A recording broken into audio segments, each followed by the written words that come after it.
Hi, and welcome back to Organic Heroes. Today we're excited to introduce you to Athene Peel from Good Small Farms right here in Stroud. Athene is passionate about organic farming and sustainability, and she's here to share her journey, the challenges she faces, and the amazing work being done at her farm. Let's jump right in. Hello, my name is Athene, and Stu and I run the market garden at Good Small Farms, which is a mixed farm on Wick Street just outside of Stroud. We are currently in our third growing season at the farm. As well as the market garden veg production, there's a herd of mixed cattle, a flock of laying hens, a young agroforestry project of fruit and nuts, and a tree nursery. We are certified organic, Pasture for Life and B Corp.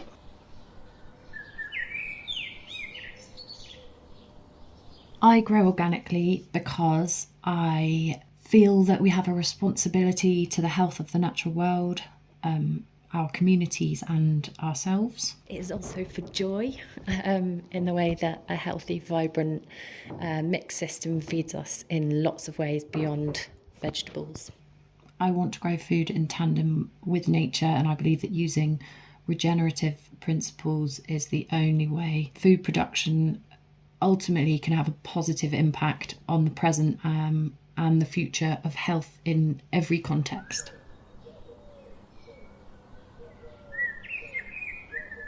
On the differences between organic and non-organic agriculture, I would just like to say, this is my personal gripe, that I think it should be organic farming rather than non-organic farming that has the word conventional associated with it, as organic techniques are how we've farmed for many thousands of years, and only in the last 100 or so years have chemicals crept into agriculture. So although by land mass it is convention to farm non-organically, historically it is not, and it's such a recent blip that is considered the norm. So I just had to get that little bite in there.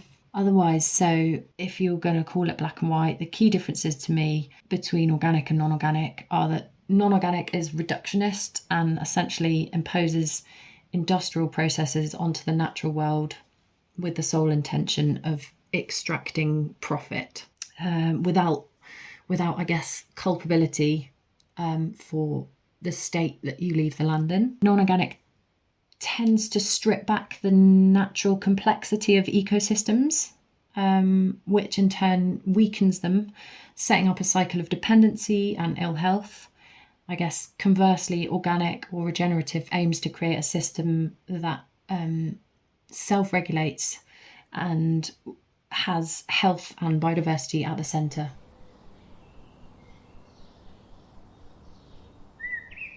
In an organic agricultural system, we aim to manage pests and diseases partially by creating a balanced ecosystem that could self-regulate.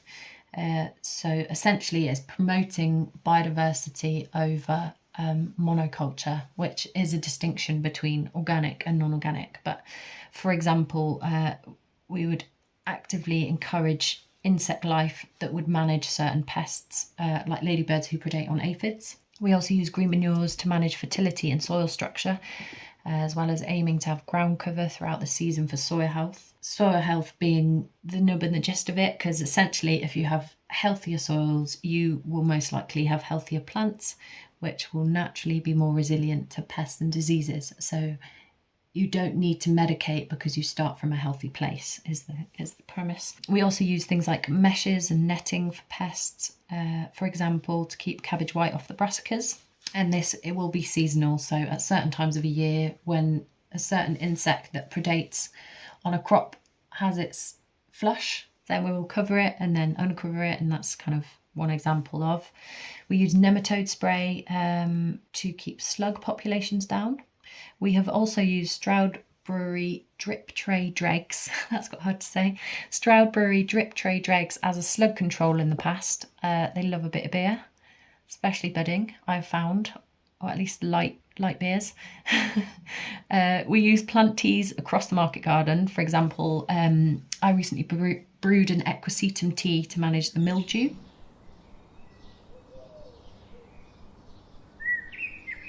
We are on a 5-year rotational crop plan with green manures that are tucked in between crops when we have a gap in crops, if possible, but we also try and mix them with crops, so as an understory health builder. For example, putting a pollinator mix, which was maybe about 12, a mix of about 12 different things, all with various attributes.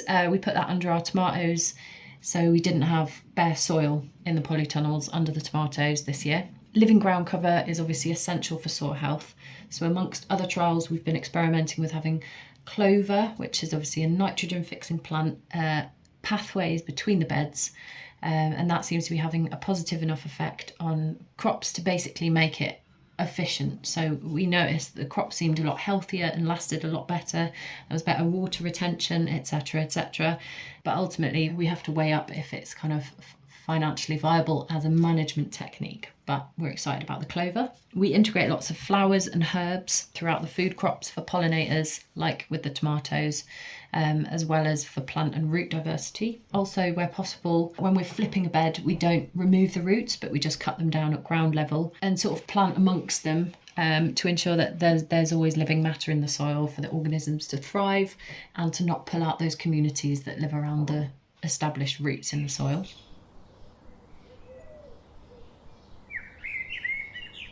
Yeah, so I think that organic food production certainly has a positive impact on flavour, on nutritional quality, on shelf life, although it is not always easy to measure those things. Shelf life is probably the most blatant, and we do get a lot of feedback that our produce lasts much better than non-organically grown produce, which does suggest that a level of vitality is not present in food grown in a less healthy, non-organic way. The pursuit of proving nutritional superiority in the field, so kind of at the farm as we're harvesting, is not that easy to do, as it's quite a young science and somewhat pretty inaccurate, to be fair, in my opinion, but it is evolving. So that's something that feels quite exciting, because it's almost a justification that we can use to show the quality of our produce. Some studies claim that organic foods have higher levels of antioxidants and micronutrients, which of course have a direct impact on consumer health.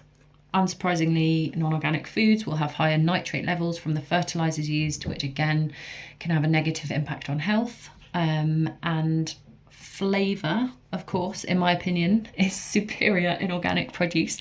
That's quite sweeping, and obviously there's so much out there, and it's a subjective comparison. The non-organic produce can often have quite a wateriness to it, a lack of the deeper, earthier flavours. Partly the differences in quality, I would also say, is down to freshness. Yeah, so if you're comparing produce, you have to consider freshness as well, because obviously having small scale production to feed your immediate community is going to increase the quality, because it's harvest to table in far less time.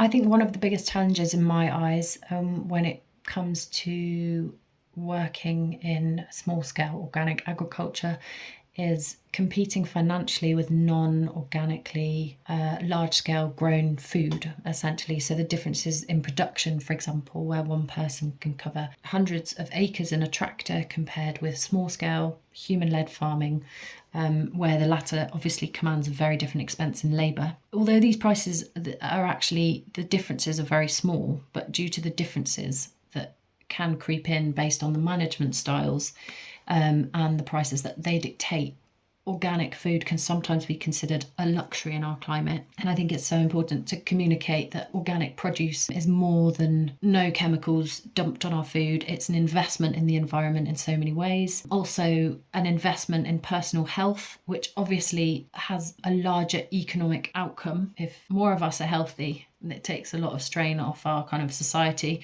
It is an investment in the environment. It is an investment in personal health. It is an investment in community cohesion, I think, where we serve our local environment and our market, and we engage with those that contribute to the community.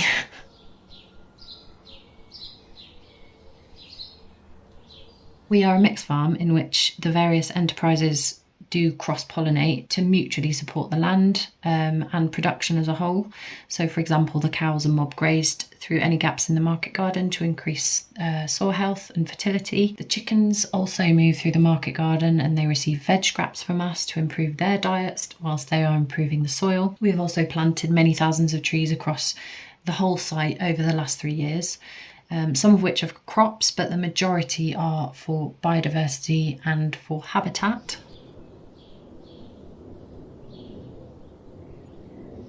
I suppose the way in which the local community can support us is by engaging with the narrative that drives what we do and ultimately choosing local organic produce. So we need to create a healthy food system that works for everyone. So we need to talk about it as well.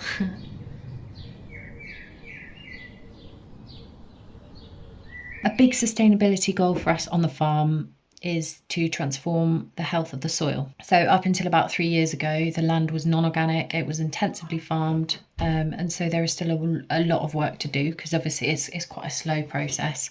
And so some of the ways that we have made steps towards this goal across the farm include mob grazing, introducing mixes of wildflowers and herbal leys into pasture, also planting lots of trees. So we do soil test and take ecology surveys across the farm throughout the year, and we will continue to do so in order to track our progress. And that's a wrap on this episode of Organic Heroes. Thanks for watching and we'll catch you next time.